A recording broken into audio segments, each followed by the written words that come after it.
Numerical number 13.8 is a capacitor holds 0.03 coulombs of a charge when fully charged by a 6 volt battery. How much voltage will be required for it to hold 2 coulombs of charge? So पहले हमें कहा गया है कि एक capacitor है जिसने charge store किया हुआ है 0.03 कूलम. सो Q1 कितना है 0.03 coulomb at voltage provided by the battery and it is 6 volt. Secondly हमें कहा गया है कि आपने फाइंड आउट करनी है how much voltage will be required. Okay sorry, let's suppose ये V1 है एंड ये है V2. ये आप कितना होगा सो आप चार्ज स्टोर कर पाएंगे of 2 coulombs. Q will be 2 coulombs. So सबसे पहले सॉरी यहाँ पे Q2 मेंशन कर लेते हैं. यहाँ पे हमें कहा गया है कि आप इतना चार्ज स्टोर कर सकते हैं, ठीक, जब कितना पोटेंशियल प्रोवाइड किया गया है 6 वोल्ट. सेकंड में हमें कहा गया है कि आप बताएं कि कितना पोटेंशियल देना पड़ेगा कि हम Q2 2 कूलम स्टोर कर सके. पहली बात कि अगर हम यहाँ पे फाइंड आउट करना चाह रहे हैं V2 को, ठीक है, क्योंकि बेसिकली हमने इसी को फाइंड आउट करना है. हमें क्या चीज़ें गिवन प्रोवाइड की जानी चाहिए. Q इक्वल्स टू CV, ठीक है, इस फॉर्मूला से हम फाइंड आउट करेंगे. V फाइंड आउट करना है, इसका मतलब है कैपेसिटेंस हमें पता होनी चाहिए, जबकि हमें कैपेसिटेंस गिवन नहीं है. सो हमें क्या करना पड़ेगा, सबसे पहले कैपेसिटेंस फाइंड आउट करेंगे, देन हम Q और कैपेसिटेंस को डिवाइड करेंगे तो हमारे पास वोल्टेजेस आ जाएंगे. अगर हमें ये कैपेसिटेंस फाइंड आउट करनी है तो हमें क्या करना पड़ेगा, हमें इन वैल्यूज़ को यूज़ करना पड़ेगा.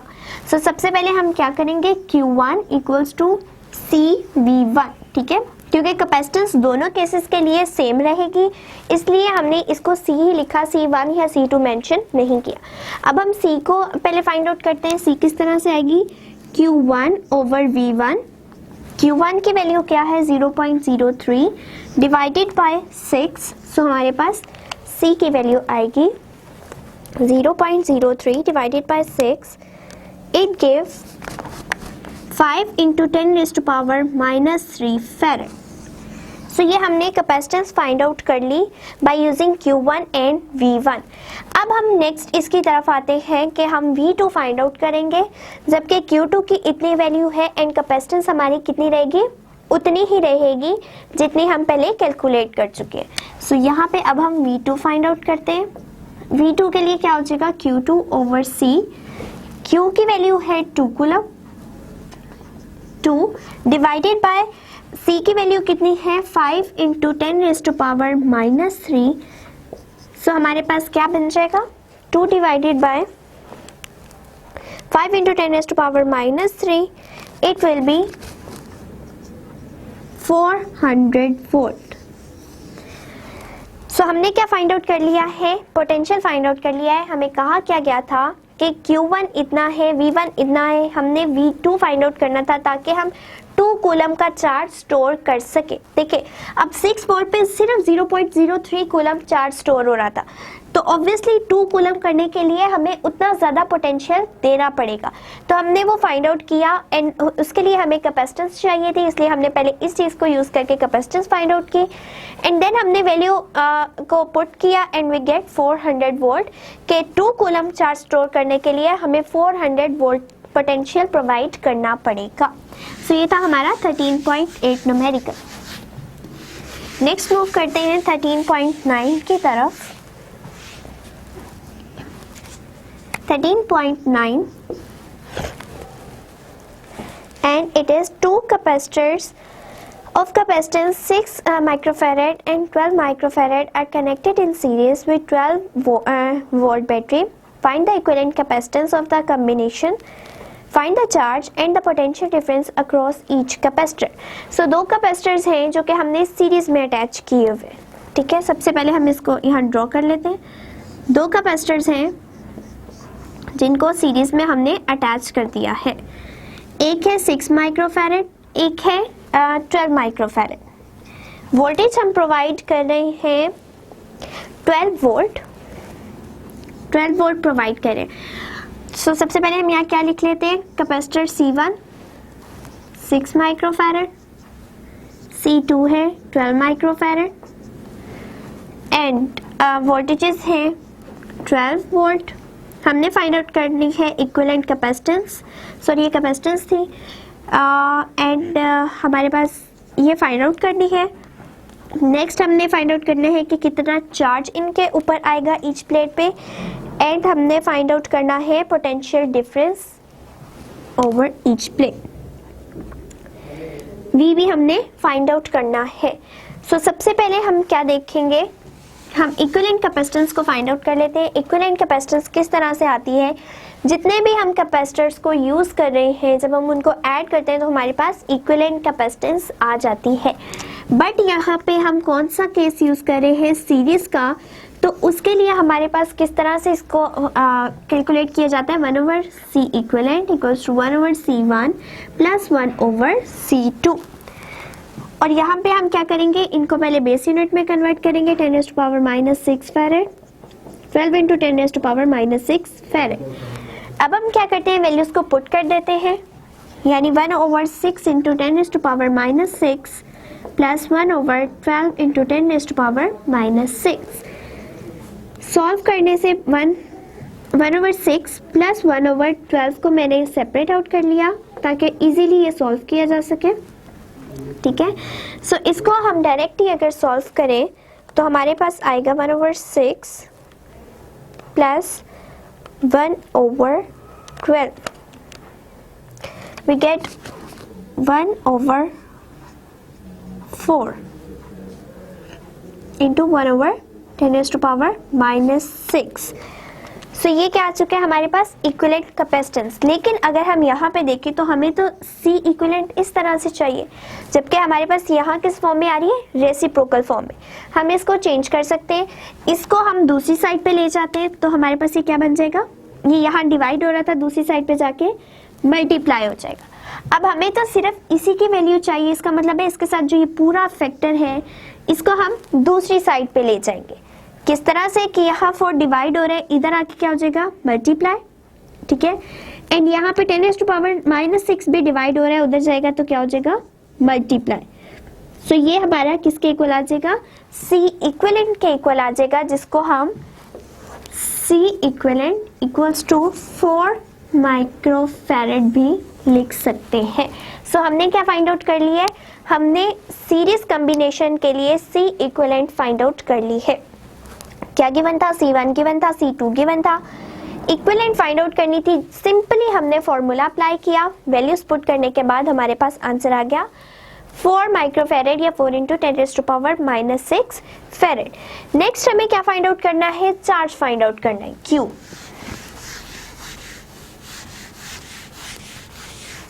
सो अगर हम बात करें चार्जेस की, तो हम चार्ज किस तरह फाइंड आउट कर सकते हैं। सबसे पहले तो हमें पोटेंशियल का पता होना चाहिए। सीरीज की अगर हम बात करें तो सीरीज में क्या हो रहा है कि हमें पोटेंशियल डिफरेंट पोटेंशियल देना पड़ा है, लेकिन जो चार्ज इसमें स्टोर होगा वो सेम रहेगा। सो पहले हम चार्ज को फाइंड आउट कर लेते हैं, Q इक्वल्स टू, अब हम क्या करेंगे, इक्विवेलेंट कैपेसिटेंस को यूज करेंगे, यानी C equivalent multiply by potential, sorry V लिखेंगे यहाँ पे। सो हमारे पास चार्ज कितना आ जाएगा, C इक्विवेलेंट की वैल्यू अभी हमने फाइंड आउट की, दैट वाज 4 × 10⁻6, वोल्टेज है हमारे पास 12। सो इन दोनों को अगर हम मल्टीप्लाई करें सो सिंपली हमारे पास क्या आ जाता है, चार्ज दैट इज 48 × 10⁻6 कूलम, जिसको हम कह सकते हैं 48 माइक्रो कूलम। सो ये हम लोगों ने फाइंड आउट कर लिया चार्ज को भी। अब बेसिकली हुआ क्या, अगर हम लोग सीरीज की बात कर रहे हैं तो सीरीज में जो हमारा पोटेंशियल है वो डिवाइड हो जाता है, लेकिन हर प्लेट के ऊपर चार्जेस जो है वो सेम स्टोर होते हैं। लाइक अगर सीरीज में इसके ऊपर 48 माइक्रोकूलम चार्ज स्टोर हुआ है उतना ही दूसरी के ऊपर होगा। इट मीन्स कि यहाँ पे वोल्टेज चार्ज स्टोरेज है वो सेम रहेगी। अब हम बात करते हैं पोटेंशियल की। पोटेंशियल किस तरह फाइंड आउट किया जा सकता है, क्योंकि पोटेंशियल यहाँ पे वेरी करता है कि एक कैपेसिटर से गुजरेगा, कुछ पोटेंशियल यूज हो जाएगा, नेक्स्ट पे जाएगा वहां कुछ और क्वांटिटी में यूज होगा, थर्ड पे जाएगा कुछ और में होगा, ठीक है। ओवरऑल ऐड करेंगे तो 12 ही होगा, लेकिन हर कैपेसिटेंस पे कुछ ना कुछ डिवाइड होता जाएगा, ठीक है, डिफरेंट वैल्यूज आएंगी। सो V फाइंड आउट करना है तो V1 के लिए किस तरह से करेंगे, अगेन ये फॉर्मूला यूज करेंगे Q equals to CV। V find out करना है, it means Q over C आ जाएगा। सो V1 के लिए हम क्या करेंगे, Q ओवर C1। Q की value 48 into 10 raise to power -6 रहेगी। C1 की वैल्यू है 6 into 10 raise to power -6। So 6 8 जा 48 एंड ये 10 raise to power 6 10 raise to power 6 से कैंसिल हो जाएगा। सो हमारे पास क्या आ जाएगा, 8 वोल्ट्स। यस, इट मीन्स कि अगर हम 12 वोल्ट बैटरी को अप्लाई कर रहे हैं इन द सीरीज फॉर्म तो यहाँ पे हमारा जो फर्स्ट पोटेंशियल है वो कितना आएगा, फर्स्ट प्लेट के ऊपर 8 वोल्ट्स। नेक्स्ट अगर हम फाइंड आउट करना चाह रहे हैं, इट मीन्स हमें क्या चाहिए, V2। V2 फाइंड आउट करने के लिए Q क्योंकि सेम रहेगा 48 into 10 raise to power -6 and C2 की वैल्यू है हमारी 12। सो इसको जब हम डिवाइड करेंगे हमारे पास V2 आ जाएगा 4 वोल्ट्स एट यस। सो ये हम लोगों ने क्या फाइंड आउट कर लिया, V2 भी फाइंड आउट कर लिया। अब अगर हम देखें तो यहाँ पे क्या आ रहा है, 4 वोल्ट। पहले पे कितना आ गया, 8 वोल्ट, सेकंड पे आ गया 4 वोल्ट। अगर हम इन दोनों को ऐड करें तो कलेक्टिवली हमारे पास क्या बन रहा है, 12 वोल्ट। इसका मतलब है हम दे तो 12 वोल्ट रहे हैं लेकिन हर एक कैपेसिटर इसको डिवाइड करता जा रहा है, ठीक है। यानी इसने 8 वोल्ट कंज्यूम कर लिया, इसने 4 वोल्ट कंज्यूम कर लिया, लेकिन ओवरऑल कितना रहा, 12 वोल्ट। लेकिन जो चार्जेस हैं वो हर प्लेट उतना ही चार्ज स्टोर करेगी जितना हम पीछे से प्रोवाइड करें। इट मीन्स उसके ऊपर भी 48 आएगा एंड नेक्स्ट वाली पे भी 48 ही आएगा। सो ये था हमारा numerical number 9। The next one is numerical number 10। So it is 13.10. Two capacitors of the capacitance 6 microfarad and 12 microfarad are connected in parallel with a 12 volt battery. Find the equivalent capacitance of the combination. Find the charge and the potential difference across each capacitor. So again वही values given है, लेकिन अब हमें parallel combination में find out करना है। C1 है 6 microfarad which is 6 into 10 raise to power -6 farad.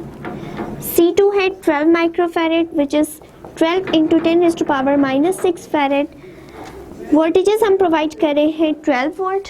हमें क्या फाइंड आउट करना है, C इक्विवेलेंट फाइंड आउट करना है, चार्ज फाइंड आउट करना है एंड पोटेंशियल फाइंड आउट करना है, but in parallel combination. Parallel में क्या होता है, इस तरह से अब आ जाएंगे हमारे पास एंड हम यहाँ से क्या प्रोवाइड करें, 12 वोल्ट। ये C1 आ गया, ये C2 आ गया, ठीक है। Again equivalent capacitance find out करनी है। पैरेलल के लिए किस तरह से हम इक्विवेलेंट कैपेसिटेंस फाइंड आउट कर सकते हैं, सिंपली दोनों को ऐड करेंगे, C1 plus C2। It means 6 into 10 raise to power -6 plus 12 into 10 raise to power -6। So हमारे पास आंसर क्या आ जाएगा, 18 into 10 raise to power -6 which is equal to 18 coulomb नहीं, फैरेड। सो हमने क्या किया, simply equivalent capacitance find out करनी थी फॉर पैरेलल कॉम्बिनेशन, दोनों को ऐड किया तो ऐड करने से हमारे पास क्या आ चुके हैं, 18 माइक्रोफैरेड। नेक्स्ट की तरफ मूव करते हैं। अब हमें यहाँ पे Q फाइंड आउट करना है। अगर हम सीरीज की बात करें तो हर प्लेट जो चार्ज स्टोर करती है वो इक्वल होता है, लेकिन यहाँ पे Q जो है वो डिफरेंट होगा, यानी ये प्लेट कुछ और वैल्यू का चार्ज स्टोर करेगी, ये कुछ और का स्टोर करेगी। लेकिन जो हमारे पास वोल्टेजेस है, जितने हम बैटरी से प्रोवाइड कर रहे हैं उतने ही इसको मिलेंगे, उतने ही इसको मिलेंगे। इट मीन्स V की हमें इंफॉर्मेशन मिल गई कि V will be same. It means her capacitor के ऊपर कितना वोल्ट आएगा, 12 वोल्ट 12 वोल्ट। ठीक है, सो हमने क्या बताया कि जो हमारे पास वोल्टेजेस है वो उतने ही मिल रहे हैं हर एक एक कैपेसिटर को। 12 ही C1 को मिलेंगे, 12 वोल्ट ही C2 को मिलेंगे। It will remain same. Next अब हमें क्या फाइंड आउट करना है, Q फाइंड आउट करना है। Q फाइंड आउट करने का formula Q1 equals to C1V, क्योंकि V जो है अब हमारे पास सेम है इसलिए इसके साथ 1 2 नहीं मेंशन करेंगे। अब हम क्या करते हैं, जस्ट वैल्यूज को पुट करते हैं। C1 की वैल्यू है 6 इंटू 10⁻⁻6 एंड वोल्टेजेस है हमारे 12। सो इसको फाइंड आउट कर लेते हैं। 12 multiply by 6 into 10⁻⁻6 and it is 72 into 10⁻⁻6 which is 72 micro coulomb. So हमारा जो फर्स्ट C1 है वो कितना चार्ज स्टोर कर सकता है, it can store 42 micro coulomb charge. Next हमने क्या फाइंड आउट करना है कि ये Q2 कितना फाइंड आउट किया जा सकता है, यानी Q2 कितना स्टोर किया जा सकता है। सो Q2 के लिए हम क्या करते हैं, अगेन वही फॉर्मूला अप्लाई करेंगे, लेकिन यहाँ पे C1 की जगह क्या हो जाएगा, C2। सो C2 की वैल्यू है 12 इंटू 10⁻⁻6 इंटू 12। सो हमारे पास आंसर आएगा 12 multiply 12 into 10⁻⁻6 it give 144 into 10⁻⁻6 coulomb and Q2 कितना हो जाएगा 144 माइक्रो कूलम। सो ये हमने क्या फाइंड आउट कर लिया है, या हमने चार्जेस भी फाइंड आउट कर लिए हैं। सबसे पहले हमें C1 एंड C2 गिवन था, हमने क्या किया, इक्विवेलेंट कैपेसिटेंस फाइंड आउट कर ली just adding the two capacitors charges. ठीक है, जो हमें बता दिए गए थे कि इतनी कैपेसिटेंस C1 की है, इतनी कैपेसिटेंस C2 की है, दोनों को ऐड करके इक्विवेलेंट कैपेसिटेंस फाइंड आउट कर ली। देन हमने कहा कि जो पोटेंशियल है in the parallel fashion it remain same at each capacitor. ठीक है, इट मीन्स ये अगर हम 12 प्रोवाइड करें तो C1 पे भी 12 होगा, C2 पे भी 12 ही होगा। देन हमें फाइंड आउट करना था कि चार्ज Q1 कितना स्टोर हो सकता है, एक कैपेसिटर पे दूसरे कैपेसिटर पे कितना स्टोर हो सकता है। हमने सिंपली वैल्यूज पुट की एंड Q1 के लिए C1 पुट करना है, Q2 के लिए C2 पुट करना है एंड हमारे पास दोनों वैल्यूज आ गई कि C1 पे हम 72 माइक्रोकूलम चार्ज स्टोर कर सकते हैं, जबकि Q2 पे हम 144 माइक्रोकूलम चार्ज को स्टोर कर सकते हैं। सो ये था हमारा न्यूमेरिकल नंबर 10।